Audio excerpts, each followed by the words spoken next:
Dude, I'm serious. I got shit to do today. Yeah, you can do it. Now, you'll be fucking... Okay, fine. You owe me one, though. I'm serious.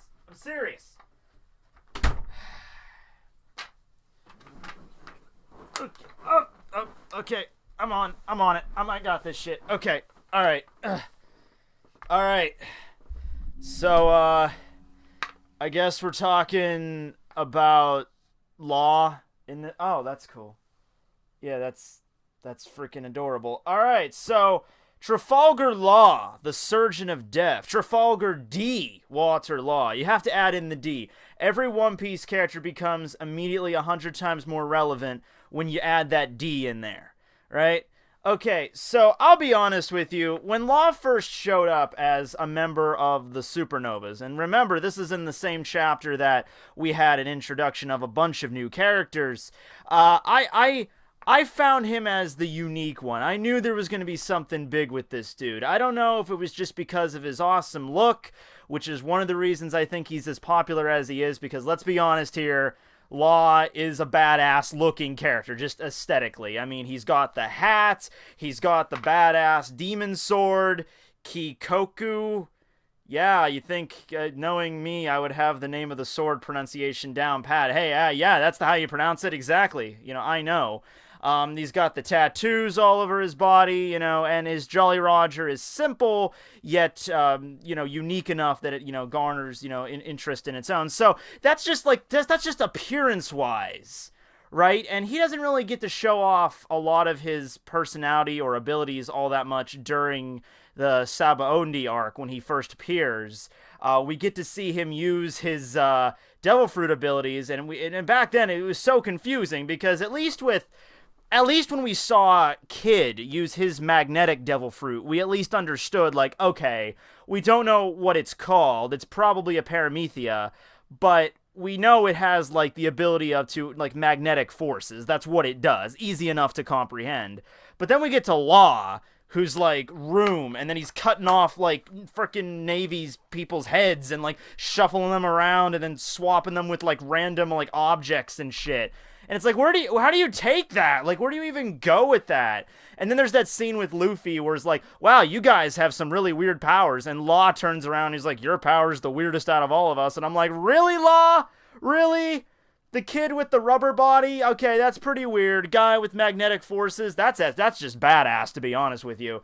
But then we get to you, who has the ability to, take off and remove and switch around people's body parts and major organs, while still keeping them alive, mind you, and then just, shuffling them around. Yeah, that's not weird, though. Okay, alright, fine, whatever. The hypothesis was confirmed to me, though, at the end of the Marineford arc, after the end of the war, when Luffy is trying to escape. Jinbei is grabbing Luffy's unconscious body, and who comes to the rescue? It is none other than Law, arriving in his bitchin' submarine. He has a submarine, too. It's everything this character does is amazing. He has a submarine, which is referred to as the Polar Tang, by the way. That was revealed in an SBS as well. And it's just hey, look, I'm a doctor. I'm gonna save him. So, bring him over to me. And, at the moment, I think it was Buggy who was the one that was carrying Jinbei, who was unconscious, carrying an unconscious Luffy. So, in retrospective, Buggy was I have no idea who you are. You could, slit their throats as soon as I give them to you, but whatever. I don't have time for this shit right now. I'm in the middle of all this other crap. So Buggy just tosses them, and that's how they get healed up there. Law is a very skilled surgeon. He comes from a family of doctors. His father was a doctor. They grew up in the White City. And, that place, honestly speaking, for a child, it was pretty good until the, rapid onset of lead poisoning occurred and killed the entire population, resorting the entire people to be cleansed as if they were some sort of zombie virus they were carrying. That was pretty shitty, but he learned a lot of his skills there, and he actually managed to escape that by hiding in a pile of dead bodies and to escape the country. But I'm getting a little bit ahead of myself, or behind myself, I guess I should say.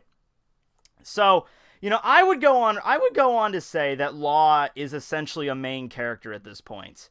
He is. He really is. This this isn't like a typical character, I think, where the Straw Hats just meet up with like a character for one arc or two arcs at most, and they just kind of like travel around with them, and just like a companion or something like this. This is an ally of the Straw Hat Pirates, but also a character that has a very significant past, and their story, I feel, is not done yet. While the big crux of the story, like with the point that he was the most relevant right now, I guess, would be the fight against Doflamingo, because that's what we were kind of, gearing up towards for so long, when we meet him up on Punk Hazard. To the time we see Law on Punk Hazard, post-time skip, he has the badass new outfit and the cool new hat. From the time we see him there to the time that he actually defeats Doflamingo, like, that's years of manga serialization. So, at this point, I think, like, everyone just accepts the fact, Law's just, he's here, man. He's just here, and he's awesome. Let's just keep him on. So, I don't think we're gonna have a point where it's like Law's just gonna be like, alright, guys, I'm gonna go away, and you're not gonna see me for, like years and years and years, and I might show up at the end, but you're not gonna see me for years and years and years. I think, for the most part, he's gonna be prevalent in a lot of the upcoming arcs. I really feel he does. The alliance with the Straw Hats, while he might have only done that as to curry favor with them for his plan with, take down Doflamingo and eventually Kaido, I feel like, he's going to warm up a little bit to them, and he's not just going to be like, alright, I just used you guys, bye. I think he's going to warm up to the crew a little bit and become like a permanent ally of the group. And he's still relevant, because they're going to go to Wano Kuni now with Zoro and Kinemon and Kanjuro. He's going with that group. So after we're done with the Big Mom stuff, and we cut over to, Wano Kuni, we're still going to get all that Law action. So it's not done yet. And let's not forget, like, the hidden secret behind the Ope Ope no Mi. That's the thing that I think is going to come up in a big way later on some point in this story. So, every time someone asks me, what devil fruit I would want to have, I always say Law's fruit, the Ope Ope no Mi. Because it's the one fruit that gives you, like, so much, like, it's not just, like, one specific ability. It's just, like, you can do all this wacky, crazy shit with it if you're skilled enough.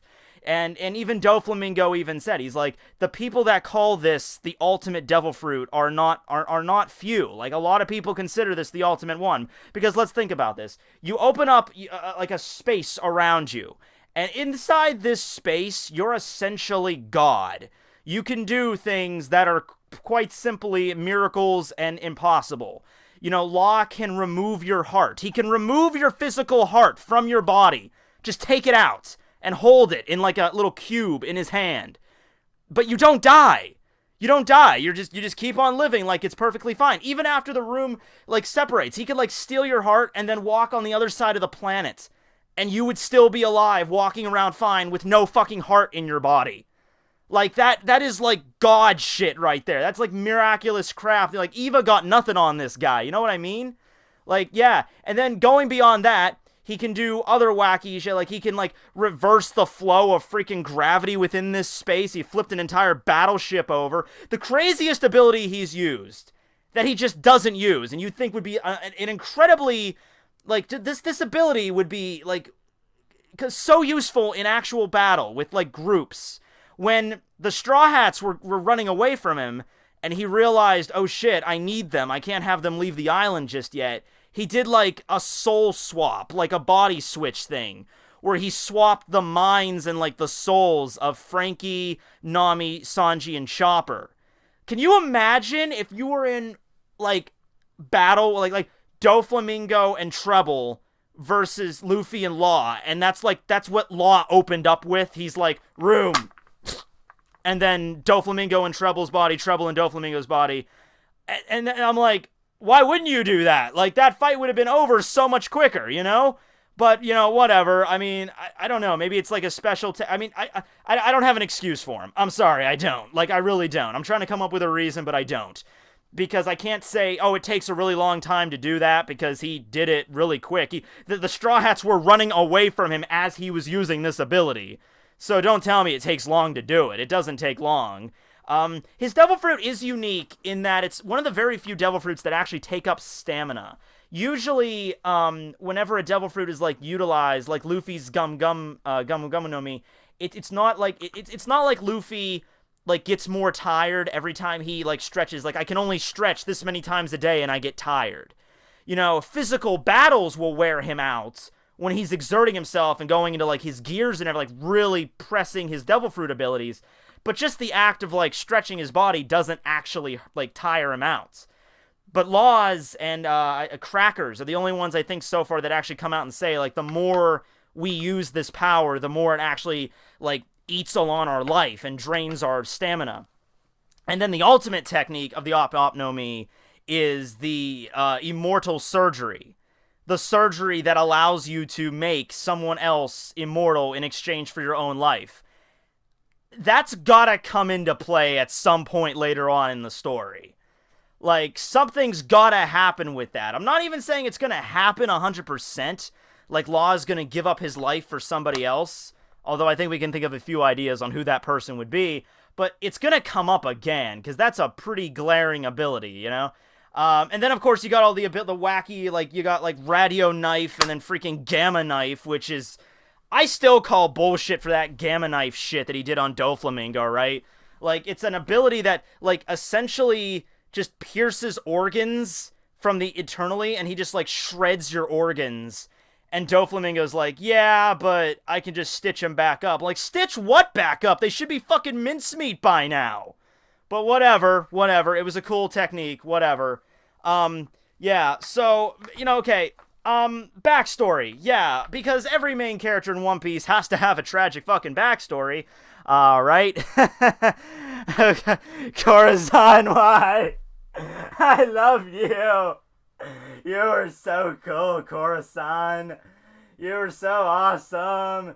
You were such a good guy. Alright, I'm over it. Okay, so, as I said, Law was a child in the White Town, a city that was very prosperous, very wealthy members of the city that lived there. Law himself was a very, he was kind of the rich kid, he was the rich kid. He's got his family who were all doctors. A plague referred to as amber lead disease strikes the town. It's like a disease that you get when you mine this certain ore. And after decades and generations handling this ore, it transmits by, you have children, and that goes to the younger generation, and it all hits the same time. So if it takes like 30 years in one generation, the next generation it'll strike in 15 years, and the next generation in 7 years. So there's like 4 generations on this island that all got hit with this shit at the same time. And so the world government like quarantined off the entire area and just led a mass extinction, just like going in with freaking people with gas masks and just mass murdered genocided everybody in the town, because they spread the false information that the disease is infectious. Like it can pass through generations, it's hereditary, but it's not actually infectious. Like, you can't actually get the disease from someone that already has it. You have to actually have a child to pass it on. So even though that was the case, the government for some reason did not explain that to the people. Just another reason why the government's fucked up. And Law ended up having to hide away. Like, his family got killed, his sister died, his mom, his dad, everybody, and he ended up having to hide away. And he eventually found himself at the Doflamingo family hideout, where he met Corazon. Now, Corazon is Doflamingo's younger brother, who was undercover at the moment. And they had a relationship at first where Corazon was just trying to get Law to leave the pirates. He didn't want him in that world. Any child, like the same thing with Baby Five and Buffalo, like they didn't want children to be allied with the Doflamingo pirates, the Smiley. So he, beat the shit out of him. After he found out that Law, that's what his middle name, that Law in fact has the D. After that, Corazon's like, oh shit, like, this is our time, we gotta, like, do something here. So Corazon is, like, an awesome dude. He's, like one of the coolest characters, or, like, one of the nicest, anyway, one of the most well-intentioned characters in the series, I guess I should say, where he's working undercover for the Marines, and he's trying to take down his brother for all of his evil acts that he's committed. And I'll get more into that in Doflamingo's own video, because he himself, Doflamingo also was a warlord, of course, but Yeah, so their relationship together, though, even though it was like in the middle of a big serious fight right now, we're going on in the Dressrosa arc. They decided to do this flashback. This was a very enjoyable flashback. I love this flashback. It was great, you know, because not only did it introduce us to Corazon, got to see, you know, him at the beginning and like, oh man, this guy's an asshole, but then he's like, oh man, this guy's really cool. And then Law's backstory, which is of course tragic, and then moving on to the confrontation between Corazon and his brother, and the death of Corazon, which is even more tragic, of course, and just how luck was shitty for them that day. Like, Law meeting against Virgo and almost getting the ship killed out of him by Virgo. Just like, it was like one of those moments where I'm seriously looking at One Piece, and I'm like, damn, Oda, damn, this is seriously going to... It's like the same thing with, like, Brooks and Robin's backstories. Because it was like, they just cannot catch a break, can they? Like, their plan gets screwed over, Corazon dies, and, like, Corazon's dying wish was like, give this letter to a Marine, and you'll be okay, you'll be fine. And the one Marine that Law runs into is fucking Virgo. I'm like, man, that sucks. But, at the end of the day, everything worked out. Doflamingo was defeated. Which I'll admit to you, by the way, that even though Law's attacks did not work, even though, like, Gamma Knife didn't succeed in taking him down, if it was not for Law, Luffy would have fucking died in that fight. Like, without a doubt, in my mind, he would have died. Because Doflamingo, wicked smart opponent. Luffy, if it was just left to his own devices, he would have tried to do the same shit he always does, which is like, I'm gonna run in and I'm gonna beat his ass and everything will be fine. Even if Luffy fought against Doflamingo Gear 4th right out of the bat, you know, I don't think that would have been enough, because, like, Doflamingo at full power, Luffy Gear 4, no. Because that fight, like, it went on for a while there, and Law got his fair share of shots in. Like, yeah, it was, yeah, so I feel like Law was a big part of that fight. It wasn't all Luffy there. And a big part of the Dressrosa arc in general. I could go on and on about Law. Trust me, I want to. Like, you could tell just by, like, obviously. I would love to go on and on more about him. But he's still a prevalent part of the story, so I'll have my chance later on if something else comes up where I feel like, alright, we're doing another Law video. I'm totally for that. Yeah, I'm gangsta Law, yeah.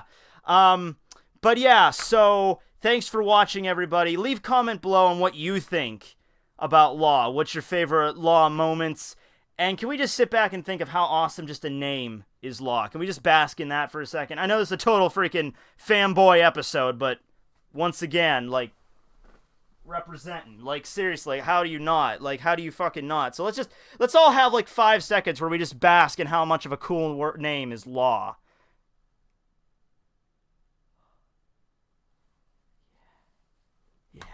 Yeah, okay, this is getting weird, so I'm gonna get off here now. But thanks for watching, everybody. And as for the next video, let me just check really quick. What does that say? Hancock? What the fuck? Oh, Hancock, yeah. Next Warlord video will be Boa Hancock.